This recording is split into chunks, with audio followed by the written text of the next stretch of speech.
Producer equilibrium, उत्पादक संतुलन। यानी एक उत्पादक संतुलन की स्थिति में कब आता है?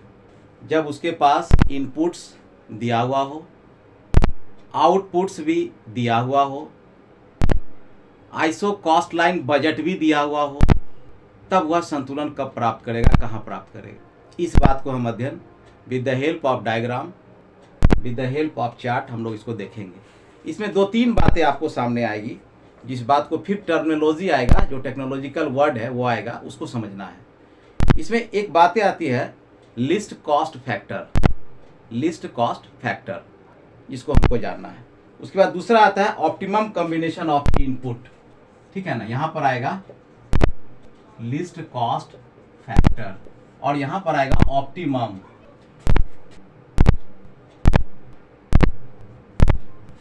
यानी इस क्वेश्चन को 2 तरह से घुमाकर आपको पूछ सकता है। वह आपको पूछ देगा कि एक उत्पादक जो है न्यूनतम लागत पर अधिकतम उत्पादन कैसे कर सकता है, यानी maximum production for the given list cost. अगर मिनिमम लागत पर मैक्सिमम प्रोडक्शन कैसे कर सकता है वो, इसको रिवर्स करके पूछता है कि minimum cost when the output is given. एक गिवन आउटपुट दिया हुआ है और उसमें वो मिनिमम कॉस्ट कब वो इनपुट करेगा और minimum cost per maximum output कैसे लेगा वो। दोनों रिवर्स है, ये दोनों चीज इसके साथ साथ चलता है, साइमल्टेनियसली चलता है इसमें। यानी एक उत्पादक हमेशा चाहता है कि जो है वह लिस्ट कॉस्ट फैक्टर लगाए, यानी कम मजदूर और कम पूंजी लगा के ज्यादा उत्पादन कर ले। ऑप्टिमम कॉम्बिनेशन ऑफ फैक्टर्स को लगाता है, अर्थात वो क्या करता है, मैक्सिमम प्रोडक्शन करना चाहता है। तो दो एंगल से एक उत्पादक काम करता है हमेशा। वो कॉस्ट क्या लगाएगा, लिस्ट लगाएगा, कम से कम लगाएगा, और लेकिन वो चाहेगा कि मैक्सिमम, और प्लस जो फैक्टर है एक ऑप्टिमम लेवल तक उसका उत्पादन करे, अर्थात लेबर की जो फुल इफिशियंसी है, जो मार्जिनल प्रोडक्टिविटी ऑफ जो लेबर है वह मैक्सिमम होनी चाहिए। मार्जिनल प्रोडक्टिविटी ऑफ जो कैपिटल है वह भी मैक्सिमम होनी चाहिए, अर्थात लेबर अपने फुल क्षमता से उत्पादन में सहयोग करे और पूंजी की एक एक इकाई का ऑप्टिमम लेवल से उसका यूटिलाइजेशन हो जानी चाहिए प्रोडक्शन में। ये दोनों में बैलेंस बनाता है वो, और इसी बैलेंस में वह देखता है कि हमारा पर कहाँ जो है हमको कॉस्ट कम पड़ा और कहाँ हम मैक्सिमम जो है फैक्टर्स यूटिलाइजेशन कर लिए या मैक्सिमम प्रोडक्शन कर लिए, और वह जिस बिंदु पर वह आ जाता है वो that is the equilibrium point, वही इक्विलिब्रियम संतुलन बिंदु कहलाता है। इसका अध्ययन हम लोग यहाँ पर अभी डायग्राम के साथ आते हम लोग करेंगे, देखेंगे। तो लिस्ट कॉस्ट फैक्टर आप समझ गए, यानी कि इनपुट की इकाई में कम से कम लागत एक उत्पादक के द्वारा लगाकर जो मैक्सिमम उत्पादन किया जाता है वह लिस्ट कॉस्ट फैक्टर कहलाता है। और इस लिस्ट कॉस्ट फैक्टर के आधार पर जब ऑप्टिमम कॉम्बिनेशन ऑफ फैक्टर का यूज कर लेता है, अर्थात एक लेबर की पूर्ण क्षमता का उपयोग कर लेता है, एक कैपिटल की फुल इफिशियंसी का उपयोग कर लेता है, तो देयर आफ्टर वो मैक्सिमम प्रोडक्शन पर आ जाता है। और ये दोनों की स्थिति जिस बिंदु पर एक प्रोड्यूसर को प्राप्त होता है that is called the equilibrium of a producer. वह बिंदु उत्पादक के लिए संतुलन का बिंदु होता है। अर्थात इक्विलिब्रियम पॉइंट का मतलब क्या हुआ, यानी एक उत्पादक उस बिंदु से ना तो हटना चाहेगा और ना ही बढ़ना चाहेगा। क्यों नहीं हटेगा, क्योंकि उसको वहां पर लिस्ट कॉस्ट आ रहा है, कम से कम लागत लग रही है, वो नहीं हटेगा वहां से। और बढ़ना भी नहीं चाहेगा क्योंकि कॉस्ट बढ़ जाएगा। जब कॉस्ट बढ़ जाएगा किसी प्रोड्यूसर का तो प्रॉफिट कम जाएगा उसका। तो equilibrium point is that point where a producer wants to constant, वह उस बिंदु पर स्थिर रहना चाहता है, उससे हटना नहीं चाहता है। तो that is called the equilibrium point. क्योंकि क्यों नहीं हटेगा वो, क्योंकि वहां पर कॉस्ट लिस्ट है उसको, अब प्रोडक्शन मैक्सिमम है।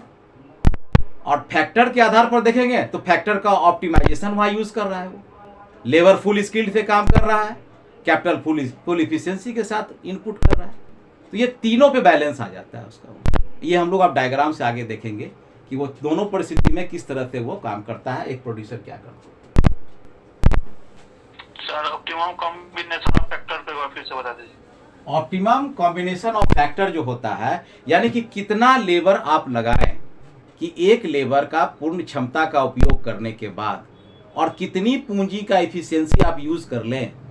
जैसे एक मशीन है, मान लेते हैं एक मशीन आपने लिया, मशीन की क्षमता है 100 यूनिट्स प्रोडक्शन करने का, तो मशीन इज द कैपिटल, वो कैपिटल है आपका। तो आप मशीन का 100 यूनिट की क्षमता है लेकिन आप उसमें 50 यूनिट ही उत्पादन कर पा रहे हैं, तो क्या हुआ, अंडर इफिशियंसी हो गया, ऑप्टिमम लेवल है ही नहीं उसका वो।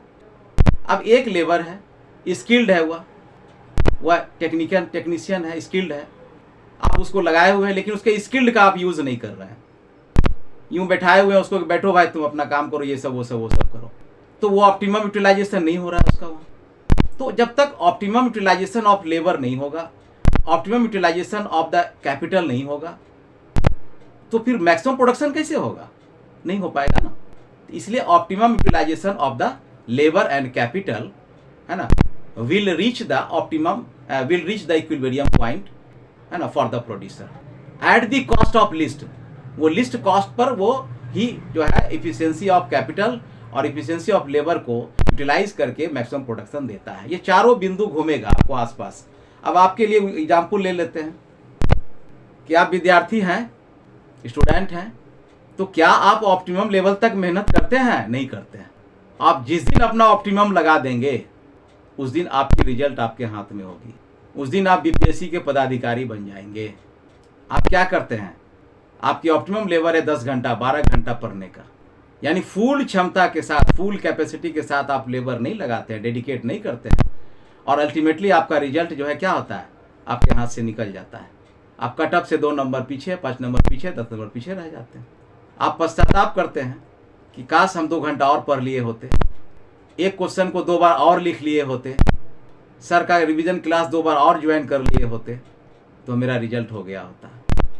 तो आप तो optimum utilisation of your strength तो आप करते नहीं अपने लेबर का, ना तो आप डेडिकेशन ऑफ टाइम देते हैं, ना आप डेडिकेशन ऑफ लेबर देते हैं, तो आप इक्विलिब्रियम पे नहीं जा पाते, आप संतुलन नहीं प्राप्त कर पाते हैं और आपका मैक्सिमम आउटपुट आपका नहीं निकलता, अर्थात आपका रिजल्ट आपके हाथ में नहीं आता है। तो due to deficiency of your dedication of labour, है ना, you will lose your destination, आप अपने डेस्टिनेशन को खो देते हैं। उसी तरह उत्पादक है, उत्पादक अपने लेबर का मैक्सिमम यूटिलाइजेशन करता है, अपने कैपिटल का मैक्सिमम एफिशिएंसी यूटिलाइज करता है, thereafter he gets the equilibrium with the help of the isocost line and with the help of the isoquant. वो दोनों की सहायता से संतुलन बिंदु को प्राप्त करता है। Perhaps it is very clear, आपके लिए हो चुका होगा क्लियर, ये क्लियर है ना। आइसो क्वांट और आइसो कॉस्ट, ठीक है, आइसो क्वांट कर्व कर दीजिए, कर्व रहता है, ये लाइन होता है, ये कर्व होता है। तो इसमें हम लोग देखते हैं कि प्रोडक्ट जो आइसो क्वांट्स में जो क्वांटिटी है, क्वांटिटी जो हमारा निकलता है वो होता है function of labour and capital. ये हमारा इक्वेशन है इसका, आइसो क्वांट का। और आइसो कॉस्ट का इक्वेशन अभी आपको बताए थे, total cost price of labour into quantity of labour plus price of capital into quantity of capital, ये आपका बनाया था। या और करके हमने लिखा था इसका, प्राइस ऑफ लेबर को हमने क्या बनाया था, W इंटू आपका क्या था, labour L plus R into K, यही आपका इक्वेशन बनकर आया था। यानी C= जो हम लिख सकते हैं, ये या तो ये लिख सकते हैं या ये लिख सकते हैं,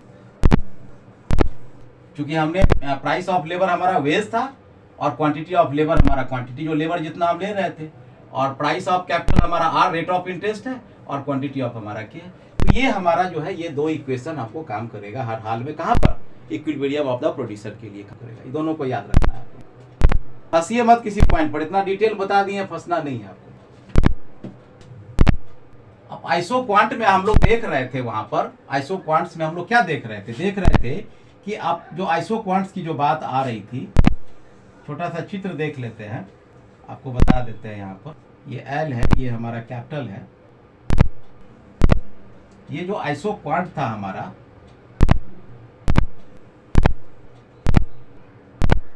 तो A और B का जो कॉम्बिनेशन बन रहा था लेबर और कैपिटल के सहयोग से, तो ये हम स्लोप को बता रहे थे यहाँ, जो कि हमारा नेगेटिव स्लोप था।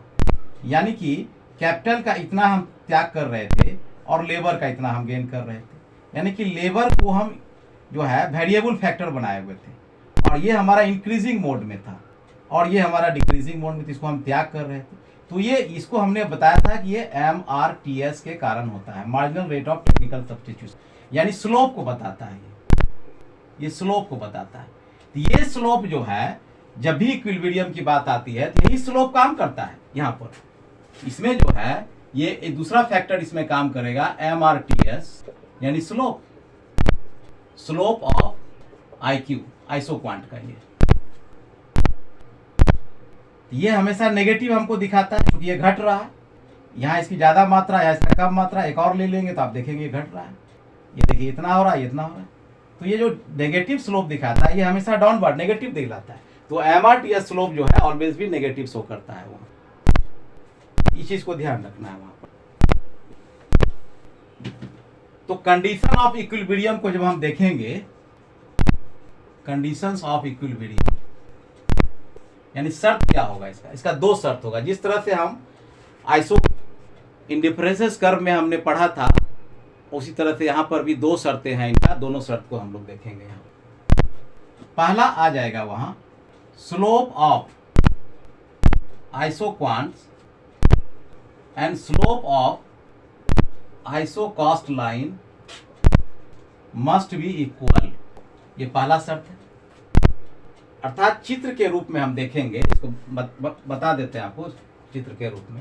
यानी इसको अगर इक्वेशन फॉर्म में हम देखेंगे तो जो हमारा स्लोप ऑफ आइसोक्वांट्स है MRTS है, यानी कि हम लिख सकते हैं MRTS हमारा इक्वल्स टू जो हो जाएगा, जो हमारा प्राइस का बजट लाइन जो स्लोप था हमारा, ये जो बजट लाइन है, तो ये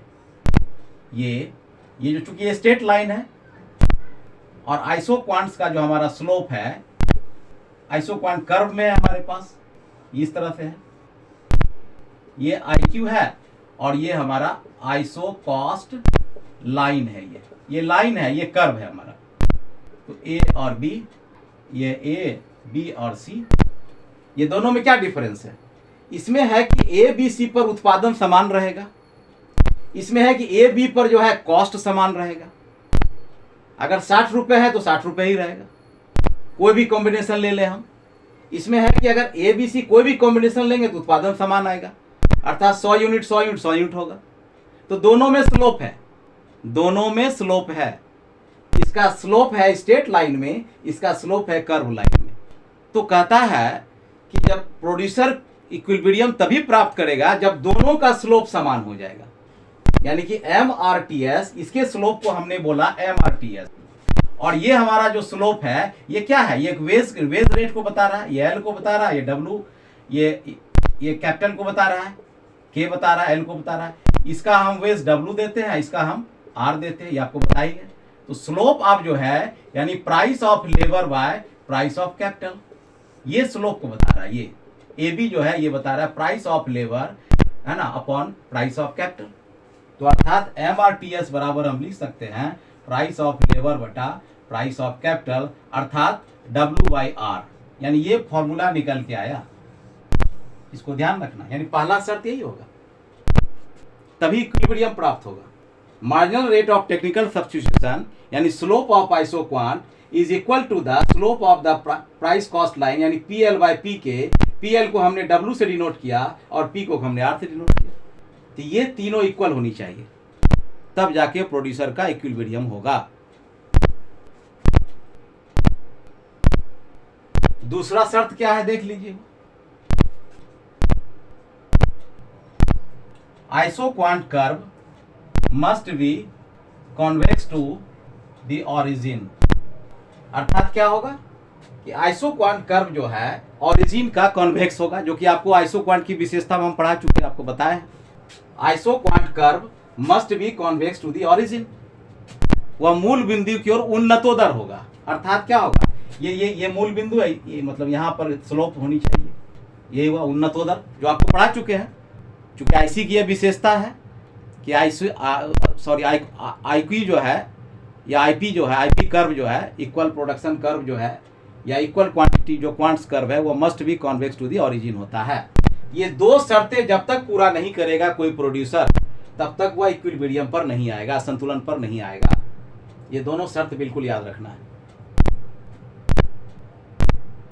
चलिए इसको मिटाए पूरा। Yes sir, yes sir. चलिए ये दोनों शर्त लिख लीजिए। लिख लिए सर।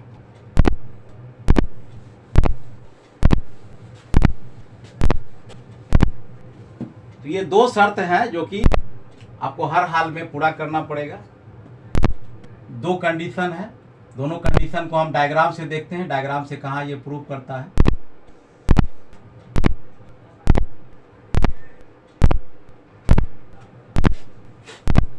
पहले बजट लाइन ले लीजिए, उसके बाद खींचिए, आपको टेंजेंट मिलेगा।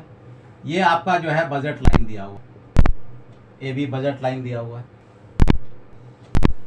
ये आपका IQ1 दिया हुआ है, ये आपका IQ2 दिया हुआ है, और ये आपका IQ3 दिया हुआ है। ओ एक्स पर आप लेबर ले लीजिए और यहाँ कैपिटल ले लीजिए। अब आप देखिए, आपके पास A B cost isocost line दिया हुआ है, बजट लाइन आपके एक प्रोड्यूसर के पास ए बी है, यानी इस ए बी के अंदर, यानी ये ट्रायंगल ए ओ बी के अंदर ही जो है वह खर्च कर सकता है अपना, उसमें वो कितना लेबर कितना कैपिटल इन्वेस्ट कर सकता है। तो आप देखिएगा जो हमारा IQ है, जो आइसो क्वांट कर्व है, वह इस बजट लाइन को दो बिंदु पे काट रहा है। मान लीजिए ए बिंदु पे काट रहा है और बी पर काट रहा है, ठीक है। तो क्या यह जो ए और बी पे क्रॉस कर रहा है, टच कर रहा है, टेंजेंट कर रहा है, तो क्या यह उत्पादक यहाँ संतुलन पर है? नहीं है संतुलन पर। आपका पहला शर्त क्या कह रहा था? पहला शर्त कह रहा था कि MRTS यानी slope of isoquant must be equal to the slope of IC curve, slope of IQ। जो IQ है, ये स्लोप ऑफ जो IQ है, ये हमारा ये जो हमारा आइसो कॉस्ट लाइन है, इसके स्लोप के बराबर होनी चाहिए। तो देखिए इसका स्लोप यहाँ पर ज़्यादा है और यहाँ पर भी ज़्यादा है, दो जगह काट रहा है, एक ही आइसो कॉस्ट लाइन को दो जगह काट, लेकिन इसका स्लोप यहाँ दिख रहा है। यानी price of labour by price of capital यानी W/R। तो ये दो बिंदु पर जो उत्पादन कर रहा है, तो इसका जो है, इसका जो IQ है, जो हमारा IQ1 है, वह दोनों बिंदु पर जो आइसो कॉस्ट लाइन को टच कर रहा है। ये स्लोप कहाँ इसका मैच कर रहा है? नहीं कर रहा है मैच। ये IQ का स्लोप यहाँ आ रहा है, अर्थात इसके बजट से और अंदर है, यानी और लेबर या परचेज करके वो ले सकता है। देखिए जैसे इसको अगर एक हाइपोथेटिकल लाइन ले ली, इसका स्लोप को मिला ले, हम आपको केवल बता रहे हैं। देखिए इसका यहाँ आ रहा है मिनिमम स्लोप, तो इतना जो गैप आ रहा है, इतना लेबर और कैपिटल और ये लगा सकता है, ये अंडर द बजट है इसका। तो एक कंडीशन यहाँ फुलफिल नहीं कर रहा है, स्लोप ऑफ IQ है ना is not the slope of the isocost line, ये आइसो AB के स्लोप के बराबर नहीं। और आप पढ़ाए थे आपको कि IQ क्या डिफिनेशन में बताए थे कि विशेषता में कि जो लोअर IC होता है, जो लोअर IQ होता है, वह अपर IQ के तुलना में कम उत्पादन की मात्रा को बताता है। ये बता रहा है 100 यूनिट को, ये बता रहा है 200 यूनिट को, ये बता रहा है 300 यूनिट को, क्वांटिटी बता रहा है ये। तो कोई भी उत्पादक के पास अगर बजट है, उसके पास कॉस्ट है, पैसा है, तो वो क्यों चाहेगा कि हम लोअर में हम प्रोडक्शन करें, इतना ही लेबर लगाए और इतना ही कैपिटल लगाए? वो हर हाल में क्या जाएगा IQ, वो 200 क्वांटिटी उत्पादन, क्योंकि उसके पास मैक्सिमम क्वांटिटी प्रोडक्शन करने का उसका है कि मैक्सिमम क्वांटिटी प्रोडक्शन करें और लेबर और कैपिटल का ऑप्टिमम यूज करें। क्योंकि यहाँ अंडर ऑप्टिमम है ये, तो वो चला जाएगा IQ2 पर। तो IQ2 पर जब हम आके देखते हैं, तो हम देखते हैं कि E बिंदु जो है, E बिंदु पर जो IQ2 है, जो हमारा आइसो क्वांट कर्व 2 है, वो E बिंदु पर वो AB रेखा अर्थात आइसो कॉस्ट लाइन को टेंजेंट कर रही है। तो दूसरा शर्त को पूरा कर दिया, पहला शर्त पूरा हो गया कि यहाँ टेंजेंट कर रही है। देखिए ये AB रेखा को IQ रेखा यहाँ टेंजेंट कर रही है, तो पहला शर्त पूरा हो गया। दूसरा है convex to the origin, convex to origin अर्थात क्या होगा, उसका जो स्लोप होगा बिल्कुल मिनिमम होगा, एकदम वहां कॉन्वेक्स होगा। ये जो ओरिजिन है इसके कॉन्वेक्स होगा, आपको पढ़ाया हुआ है आइसो क्वांट कर्व में। तो यहां पर दोनों शर्त पूरा हो रहा है। पहला हो रहा है कि slope of IQ and the slope of the isocost line is equal to, दूसरा हो रहा है कॉन्वेक्स टू द ओरिजिन, ये कॉन्वेक्स भी हो रहा है। तो अर्थात उत्पादक जो है, एक प्रोड्यूसर जो है, ई बिंदु पर संतुलन पर आएगा, ई बिंदु पर वह संतुलन पर आएगा। क्यों आएगा? क्योंकि यहां पर उसको जो है, मान लेते हैं कि ओ एम लेबर का और ओ एन कैपिटल का वो इन्वेस्ट कर रहा है, वो कॉम्बिनेशन बना रहा है। तो अर्थात ये जो है, ये ई बिंदु हमारा क्या हो गया, इक्विलिब्रियम बिंदु हो। और ई बिंदु पर भी जो है उसको क्या मिल रहा है, मैक्सिमम प्रोडक्शन मिल रहा है, 200 यूनिट मिल रहा है। अब IQ3 की बात करते हैं। IQ3 में वह प्रोडक्शन मान लेते हैं, यहां पर एक बिंदु दे देते हैं, डी दे देते हैं। तो ये डी बिंदु पर उत्पादक नहीं जा पाएगा, प्रोड्यूसर नहीं जाएगा। क्यों नहीं जाएगा? क्योंकि उसके बजट से क्या है, बाहर है वो। उसका बजट तो यही है, ए बी रेखा, इसी ट्रायंगल के अंदर रहना है। तो वो ऊपर भी नहीं जा सकता है डी पर, यानी IQ3 जो है उसके बजट का बाहर है, और IQ1 उसके बजट के काफी अंदर है। तो हर हाल में वो IQ2 पर यानी 200 क्वांटिटी का ही प्रोडक्शन करेगा, जो ई बिंदु पर टेंजेंट हो रहा है। यानी MRTS is equal to the, है ना, PL/P के और W/R on the E point. E बिंदु जो है इक्विलिब्रियम पॉइंट हो गया। तो यहां पर हम लिख सकते हैं इक्विलिब्रियम पॉइंट जो है ई बिंदु हो गया। ई बिंदु ऑन IQ2 पर होगा। और इस तरह से हम देखते हैं कि मैक्सिमम उत्पादन एक दिए हुए कॉस्ट लाइन पर एक उत्पादक ई बिंदु पर संतुलन को प्राप्त करता है with the help of iso cost line and iso quant. तो इसमें क्या है हमारा, मैक्सिमम प्रोडक्शन। इसका हेडिंग हम लोग दे देंगे, क्या दे देंगे इसमें, maximum production for given cost. यानी एक कॉस्ट दिया हुआ था ए बी लाइन, उसमें जो है मैक्सिमम प्रोडक्शन हम ले रहे हैं एक गिवन कॉस्ट। ये हमारा पहला कंडीशन हो गया। अर्थात इसको इक्विलिब्रियम पॉइंट पर हम जब जाएंगे तो हम देखेंगे यहाँ पर इक्विलिब्रियम जो हमारा आता है, इक्विलिब्रियम ई बिंदु पर जो है, इसको इक्विलिब्रियम लिख सकते हैं। ई बिंदु पर जो है हमारा क्या है, MRTS equals to price of labour and price of capital equals to W/R equals to marginal productivity of labour equals to marginal productivity of capital. ये चारों बराबर हो जाएगा यहाँ, क्योंकि प्रोडक्शन हमारा मिल गया 200 यूनिट। तो जो मार्जिनल प्रोडक्शन है लेबर और कैपिटल का ई बिंदु पर मैक्सिमम है, सबसे ज्यादा है। यानी ऑप्टिमाइजेशन ऑफ द फैक्टर्स का हमने कर लिया। यहाँ पर मैक्सिमम लेबर हम OM लगा सकते हैं, मैक्सिमम कैपिटल ON लगा सकते हैं, तभी हम संतुलन पर आएंगे और हम मैक्सिमम प्रोडक्शन 200 यूनिट कर सकते हैं विद द हेल्प ऑफ हम marginal productivity of labour, marginal productivity of capital के द्वारा। तो ये इक्वेशन साबित हो जाता है इस बिंदु पर, इस डायग्राम से। इसको याद रखना है, ये इक्विलिब्रियम का आपका इक्वेशन है। चलिए इसको लिख लीजिए, दूसरा कंडीशन बता के लिखा देते हैं आपको। ये खूब बढ़िया से पढ़ लीजिए, परीक्षा में आने जा रहा है। अब दूसरा कंडीशन क्या आएगा, दूसरा कंडीशन आएगा, हम लोग यहाँ पर क्या किए थे, maximum production with the given cost. एक कॉस्ट के द्वारा जो है, जो कॉस्ट दिया हुआ है उससे मैक्सिमम प्रोडक्शन हम एक प्रोड्यूसर कितना कर सकता है। दूसरा कंडीशन क्या आएगा हमारा, कि minimum cost at the given output, है ना। दूसरा कंडीशन आएगा मिनिमम कॉस्ट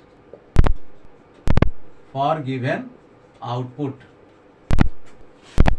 यानी कि एक उत्पादन जो आपको मान लीजिए 200 यूनिट उत्पादन आप जो कर रहे हैं, उसके उत्पादन के लिए उत्पादक को कितना मिनिमम कॉस्ट आएगा, उसको हम लिस्ट कॉस्ट फैक्टर भी जो बोलते हैं, वो यहाँ पर हम लोग देखेंगे। एक डायग्राम से इसको भी हम लोग देख लेते हैं।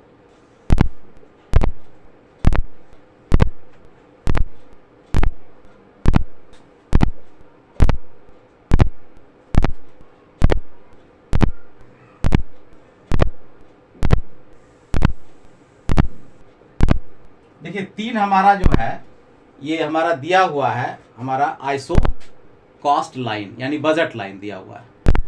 एक प्रोड्यूसर के पास 3 तरह का बजट लाइन है उसको। अब कह रहा है कि मिनिमम कॉस्ट, तो यही बजट लाइन ही तो कॉस्ट को बताता है। यानी एक प्रोड्यूसर के पास आउटपुट दिया हुआ है, मान लीजिए 200 यूनिट का उत्पादन उसको करना है, 200 या 300 जो भी करना है, 200 या 500 यूनिट का एक उत्पादन करना है। तो अब उस उत्पादन को करने के लिए वह देखेगा कि हमारा कितना पड़ रहा है। और मान लेते एक और बजट लाइन ले लीजिए आप, एक नीचे और ले लीजिए, एक और घटा के ले लीजिए, कुछ भी नाम दे दीजिए। जीएस दे दीजिए ना सर। हाँ वही देख रहे हैं, ऐप तक लिखे है ना, तो इसको जीएस दे देते हैं। Yes sir. तो दे दिए, क्योंकि ये हम अंडर बजट लेके चलेंगे, क्योंकि आपको तुलना करने में आसान हो जाएगा। तो हम मेन बजट हमारे पास ए बी दिया हुआ है, ठीक है। दूसरा बजट लाइन सी डी दिया हुआ है, तीसरा हमारा ई एफ दिया हुआ है। अब चूंकि इक्विलिब्रियम एक प्रोड्यूसर को प्राप्त करना है, तो उसके पास आइसो क्वांट चाहिए, एक आइसो क्वांट चाहिए। एक आइसो क्वांट की सहायता से वह देखेगा कि एक्चुअल में उसका जो है, वह जो आपको इक्विलिब्रियम का जो शर्त बताए थे, वह शर्त कहाँ कहाँ पूरा हो रहा है। ये हमारा IQ1 है, आइसो क्वांट 1 है। तो शर्त के अनुसार हम देखेंगे, ये ई बिंदु है, मान लेते हैं ये R है, ये S है, ये T है और ये U है, ठीक है। आप क्या देख रहे हैं, आप इस चित्र में देख रहे हैं, इस डायग्राम में, ये एक IQ रेखा है, एक आइसो क्वांट रेखा है, यानी इसका उत्पादन फिक्स है। मान लेते हैं इसमें 200 क्वांटिटी यूनिट उत्पादन होगा, उसको चाहिए। लेकिन एक प्रोड्यूसर के सामने सबसे बड़ा प्रश्न है कि कॉस्ट को लिस्ट कैसे करे, वह कम लागत लगाए और कम लागत के आधार पर जो है वो चाहे कि हमारा उत्पादन इसमें वो कर ले, ठीक है ना। तो आप देखेंगे यहाँ पर एक IQ जो है ए बी बजट लाइन को ई पर स्पर्श कर रहा है, C D budget line, C D isocost line को RS पे स्पर्श कर रहा है, और EF budget line isocost line को T और U पर कर रहा है। तो क्या उत्पादक सभी पर उत्पादन करेगा?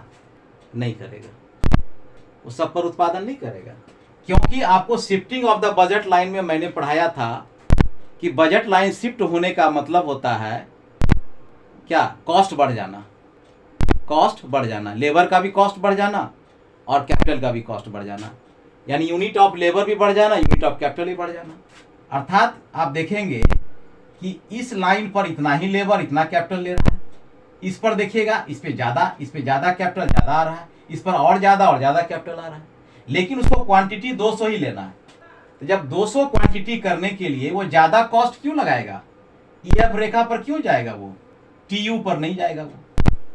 और TU पर एक ही शर्त पूरा हो रहा है, TU पर एक ही शर्त पूरा हो रहा है। क्या शर्त पूरा हो रहा है कि IQ जो है आइसो कॉस्ट लाइन को टच कर रहा है या काट रहा है, इंटरसेक्ट कर रहा है T पर और U पर भी कर रहा है, लेकिन slope of the IQ and iso cost line वहां नहीं है, यानी MRTS इक्वल नहीं है, P/L और P/W के बराबर वहां इक्वल नहीं है। तो इतना कॉस्ट लगाकर इतना उत्पादन मात्र 200 क्यों करेगा, उसके पास विकल्प है। तो वो क्या होता है, CD पर आके देखता है, फिर CD पर वो क्या देखता है, वो देखता है कि R और S पर स्पर्श कर रही है।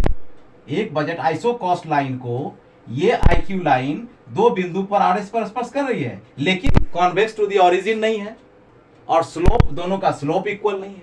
तो फिर यहाँ भी वो उत्पादन नहीं करेगा, वो आ जाएगा AB पर, और AB पर देखता है कि AB का जो स्लोप है और जो आइसो कॉस्ट लाइन का जो स्लोप है वह बिल्कुल बराबर है, वह टेंजेंट कर रहा है, स्पर्श करके निकल रहा है, यानी दोनों बातें हैं, MRTS इक्वल है और कॉन्वेक्स टू दी ओरिजिन भी है। यहाँ ये देखिए कॉन्वेक्स टू दी ओरिजिन भी है ये, यानी दोनों कंडीशन को पूरा कर रहा है।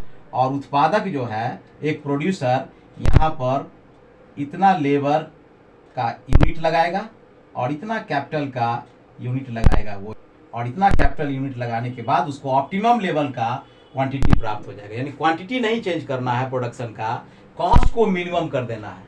तो ई बिंदु जो हुआ, ये ई बिंदु जो हुआ, ये हुआ लीस्ट कॉस्ट फैक्टर, और ई बिंदु जो हुआ इक्विलिब्रियम हो गया, यहाँ पर इक्विलिब्रियम हो गया, वो MRTS equals to price of labour, price of capital equals to W/R equals to marginal product of labour equals to marginal product of capital. ये तीनों शर्तें यहाँ पर आके पूरा हो जाती, यानी MRTS भी स्लोप ऑफ दोनों कर्व का स्लोप इक्वल है और कॉन्वेक्स टू दी ओरिजिन। तो अर्थात ई बिंदु जो है संतुलन बिंदु हुआ और लिस्ट कॉस्ट फैक्टर भी हुआ ये ई बिंदु पर। यहाँ पर लेबर का जो है मिनिमम मैक्सिमम यूटिलाइजेशन हो जाएगा लेबर और कैपिटल का, और मैक्सिमम उत्पादन भी हो जाएगा, और कॉस्ट भी लिस्ट आएगा। ये लिस्ट कॉस्ट है, क्योंकि क्यों कॉस्ट है, ये ऊपर का कॉस्ट है, ये उससे ज्यादा कम है। फिर ये यहाँ आइए देखिए, ये लाइन जीएच पे नहीं आएगा। ये क्यों नहीं आएगा? चूंकि ये अंडर द बजट है, यहाँ पर आईसी आ ही नहीं रहा है, आईक्यू रेखा जो है ये उत्पादन आइसो क्वांट रेखा आ ही नहीं रहा है, तो ये तो और भी नहीं होगा, जीएच पे होगा ही नहीं। तो ये this is the equilibrium point of the low cost. इसमें क्या है? Minimum cost for given output. ये गिवन आउटपुट के लिए मिनिमम कॉस्ट इसको आ रहा है, ए बी पर हर हाल में वो करेगा, क्योंकि यहाँ पर दोनों कंडीशन पूरा कर रहा है। चलिए, this is the summation. RS और ये टीयू फिर क्यों नहीं कर रहा है? मतलब देखिए, आरएस पे नहीं ना करेगा, आपको क्या बताया, इक्विलिब्रियम का बताया कि must be convex to the origin. यहाँ पर आईसी कहाँ कॉन्वेक्स है, ये तो और आईसी आईक्यू नीचे आ रहा है, आइसो क्वांट नीचे आ रहा है। यहाँ दो बिंदु पे उत्पादन क्यों करेगा वो? क्योंकि स्लोप तो मिल रहा है, इसका स्लोप आ रहा है, इसका भी स्लोप आ रहा है, लेकिन एक उत्पादक के पास और कॉस्ट कम करने की वो अपॉर्चुनिटी है, उसको और सस्ता लेबर मिलेगा, कम रेट पर इंटरेस्ट रेट मिलेगा उसको, तो क्यों नहीं लेगा? वो क्यों यहाँ पर आएगा? आप ये बताइए कि यहाँ पर आपको लागत पड़ रहा है, यहाँ पर उत्पादन आप करेंगे, मान लीजिए यहाँ से इतना लेबर लगाएंगे, इतना कैपिटल लगाएंगे, यहाँ इतना लेबर लगाएंगे, इतना कैपिटल लगाएंगे, तो आपको दो बिंदु जो मिल रहा है, तो क्या आपका उत्पादन ऑप्टिमम हो पाएगा? नहीं हो पाएगा, क्योंकि और भी नीचे विकल्प है आपके पास ए बी बजट लाइन में। यानी कि अगर 100 रुपए लगाकर आपको 1000 यूनिट प्रोडक्शन हो जाता है, तो 200 रुपए लगा के 1000 यूनिट पैदा करने की क्या जरूरत है आपको? ज्यादा कॉस्ट आप लगाएंगे तो प्रॉफिट आपका मिनिमम ना होगा। अगर 100 रुपए में लेबर आपको मिल रहा है मार्केट में, तो आप 200 रुपए में लेबर क्यों खरीदेंगे? ये तो बता रहा है ना, ये बजट लाइन क्या बता रहा है, ये तो बता रहा है, अपर का बजट लाइन ज्यादा कॉस्ट को बता रहा है, लोअर का कम बता रहा है। जब आपको 100 रुपए खर्च करके ही ई मात्रा का उत्पादन आप कर लेते हैं 200 यूनिट, और आपको कम लेबर और कम कैपिटल में ही उतना उत्पादन मिल जाता है, क्या जरूरत है आपको सी या डी पर आने के लिए, एफ पर जाने के लिए? जी चलिए, ये आपका पूरा हो गया।